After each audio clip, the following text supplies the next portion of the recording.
बिस्मिल्लाहिर्रहमानिर्रहीम नहमदुहु व नुसल्ली अला रसूलिहिल करीम। मुहतरम सामिईन, आजकल एक मसला बहुत सामने पेश आ रहा है और लोग उसमें बहुत ज़्यादा बेहतियाती करते हैं। अक्सर ये होता है कि एक बंदा है वो फोत हो गया। फोत हो जाने के बाद महल्ले के जितनी भी औरतें हैं वो उस घर में जाते हैं ताज़ियत के लिए। तो वो औरतें उस आदमी को देखते हैं, तमाशा करते हैं।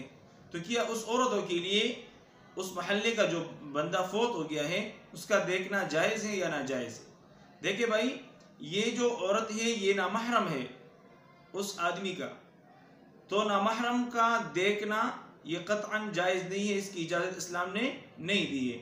जिस तरह फोत होने से पहले वो इसके लिए नाजायज़ था कि वो किसी पराए शख्स को देख ले, वो उससे पर्दा करती है।